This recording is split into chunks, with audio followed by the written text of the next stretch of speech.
who saw the design of this building intentionally made it so that the back of the truck faces New York City because the that's right. That is great.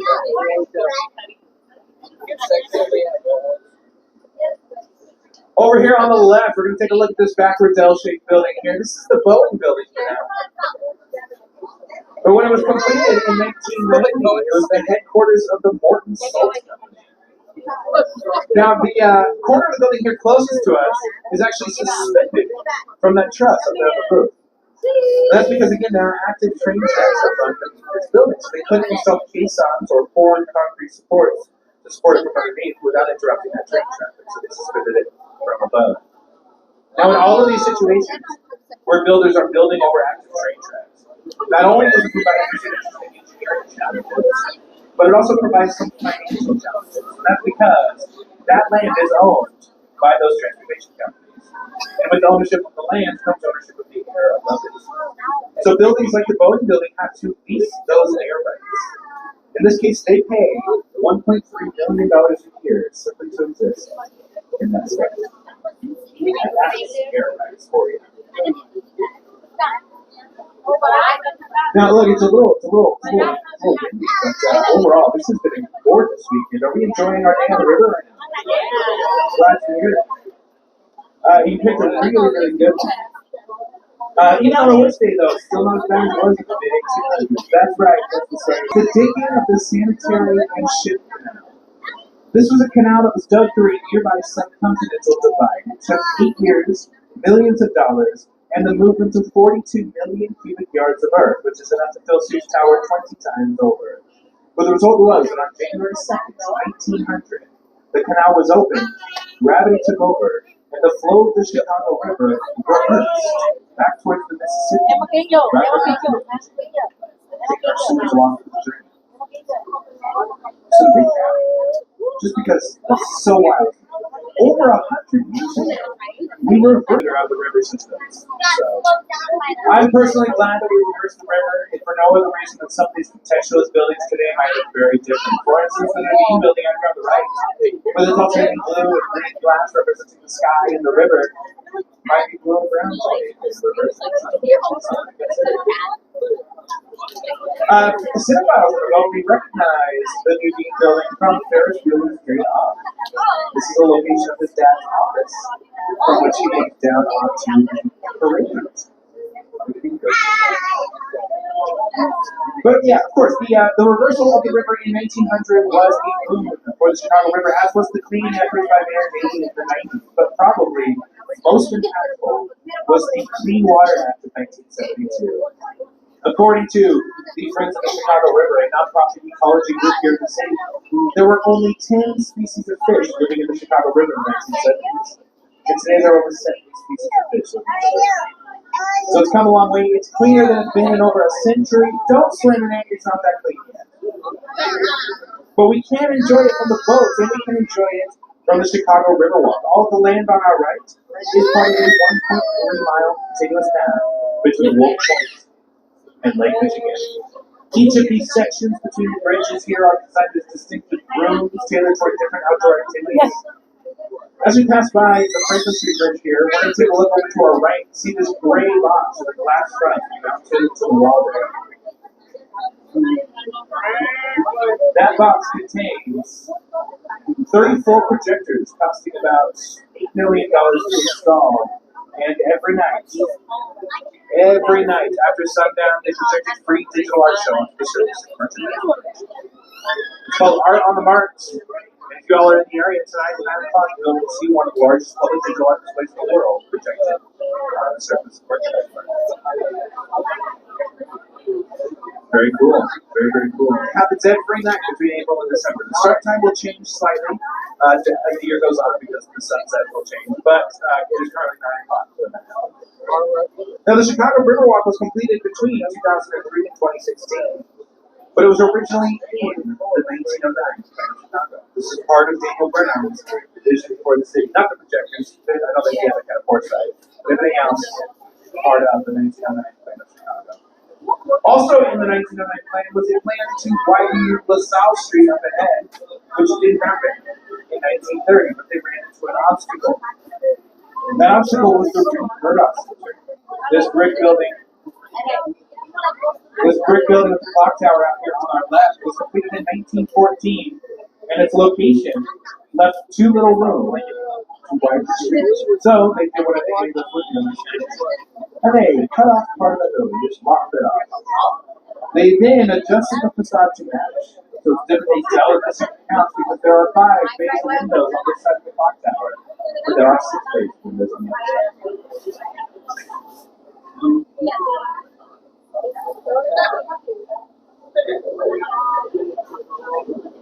Difficult to see if you're not looking for it, but if you at all are that type of person that can't look at asymmetrical things, I would avoid that kind of thing. Over here on our right, we're going to take a look at this short building in between the 2 taller ones. It's got thick concrete and a large number 55 at the top, and it is 55 West Wacker, completed in 1968. It's designed in a style called brutalism. Now, brutalism is a modernist style of architecture, so it's got those clean lines that we expect from modernism.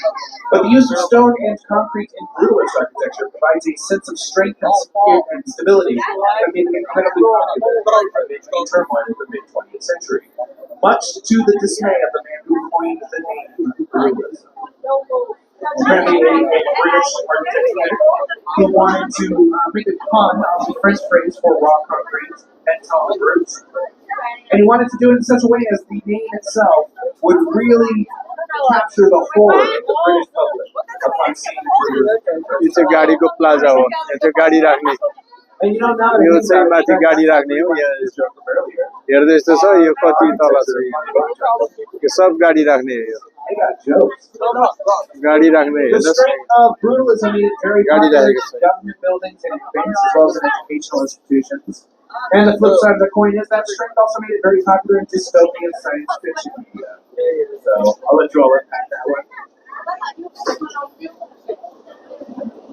Looking up ahead on the right side of the river, we can see what is, in my opinion, the most beautiful Art Deco building on the tour. This is the first great tour of the day to see it. The way the sun bounces off the top of it, that green and gold building up ahead is the Carbide and Carbon building, completed in 1929. It was designed by the sons of Daniel Burnham, the Burnham brothers. And as we were well into Prohibition at the time of its design, it is suggested that it was intentionally designed to look like a model of champagne with a green terracotta real 24-karat gold leaf, representing the bottle of the corpse. And you did not mishear me. That is real 24-karat gold leaf. So if anyone's thinking of pulling a spider hand, thinking of picking one their holes, I do need to warn you, it's half the thickness of the sheet of saran wrap. So when you consider the time and effort it would take to collect, I don't think you're making minimum wage that way. Right? Let's just leave it up there for everyone to enjoy. And enjoy it, I shall. Like I said, in the earlier tours, it doesn't pop quite as much. And obviously the late night tours, it's very difficult to see all together. But this is the first of the tours. It's stunning. Up here on the right in this cluster of buildings here, we've got this tall building in the center. That's Mather Tower, completed in 1928. It's designed in a French Gothic revival style of architecture. So we have another revival style. But it's interesting shape. It gets very skinny at the top. It is because of a zoning law from 1923. This law removed height limits on buildings built in Chicago, as long as the top floors of the building do not exceed 25% of the building's footprint. So for what is ostensibly the skinniest skyscraper in the city at 100 feet by 65 feet at the base, the top floor is only 9 feet across. 9 feet across the top floor of Mather Tower. London House.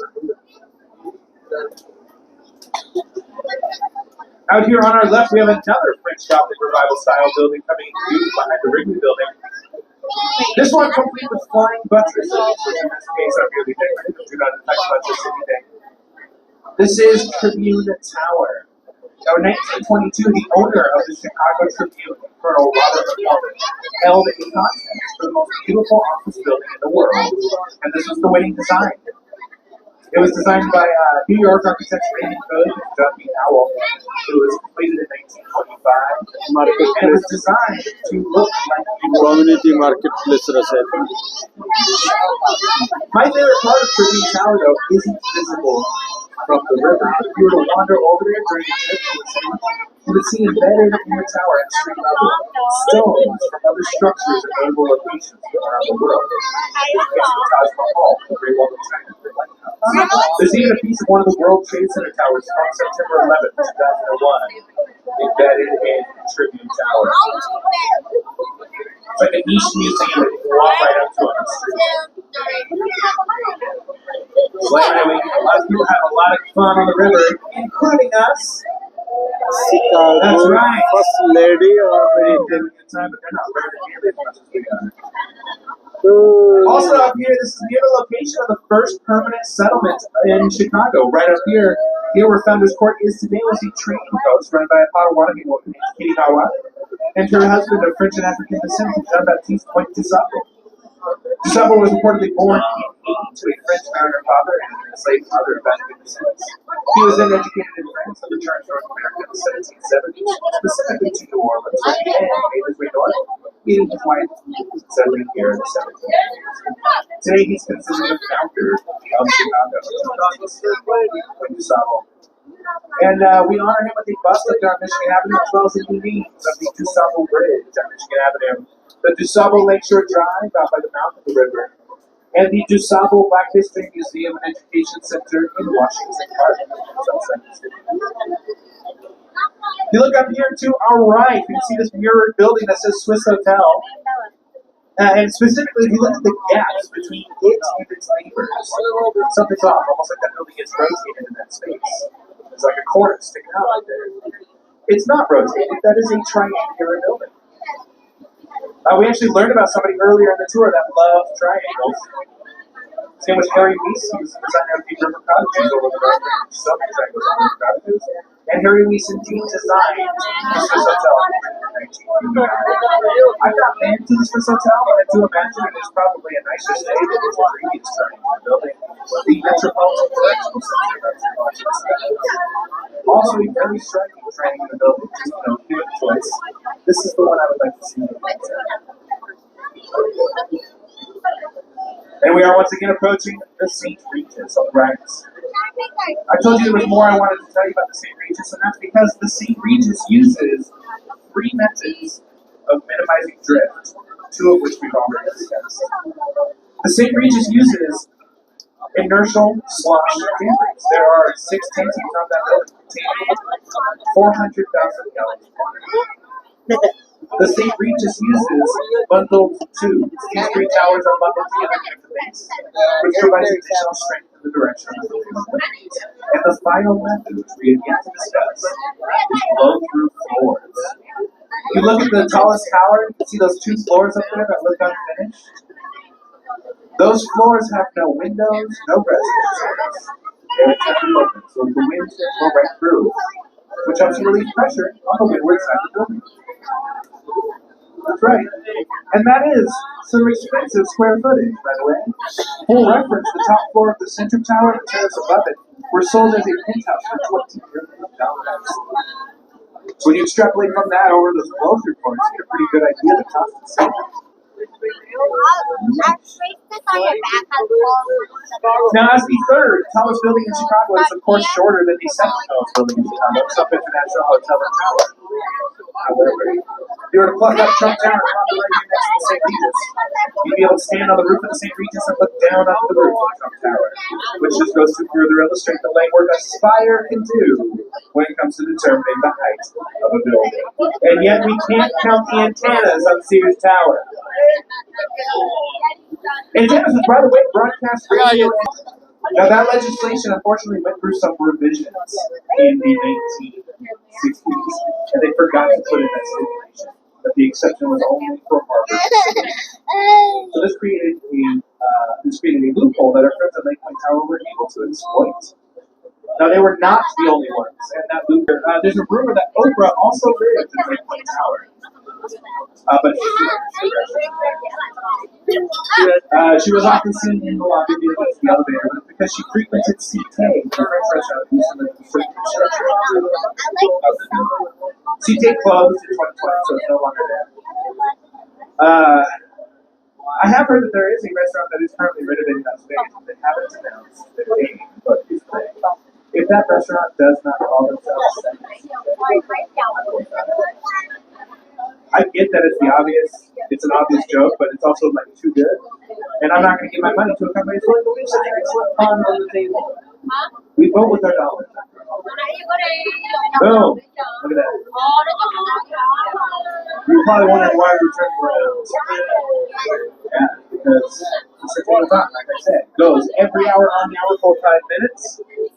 We made this smart move to get on the other side of it before we did it, but our captain very kindly turned us around so we could see the beautiful art across the river. Now I know I said earlier, I'm not sure what the art symbolizes, and I really don't. But if I had to make an educated guess, it probably symbolizes what arcs mean for most artists, right? It's a connection between past and present or something like that. I do know that the stepped nature of the salad is very much reflective of the subcontinental divides and the continental divides that we had to drill through to redirect the flow of the river. So, I'm not entirely ignorant of the facts for this. I'm gonna actually hop off very briefly, and I'm gonna get out of your way so that y'all can take pictures of that arc of water with the building behind it. Thank you.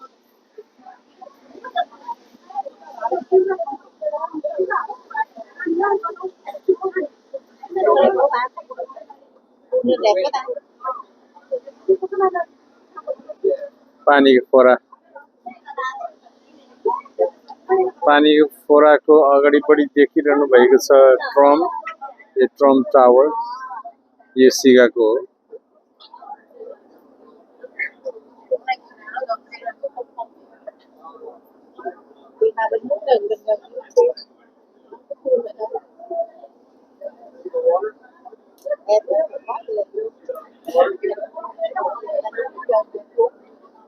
क्या force लगाएको छ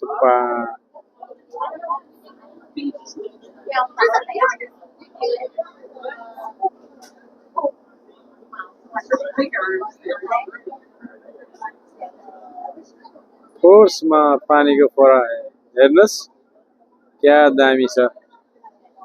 यो चाहिँ सिकागो हो, अगाडिपट्टि देखिरहनुहुन्छ यो पानीको फोराको अगाडिपट्टि term tower लेखेको छ, ट्रम लेखेको छ।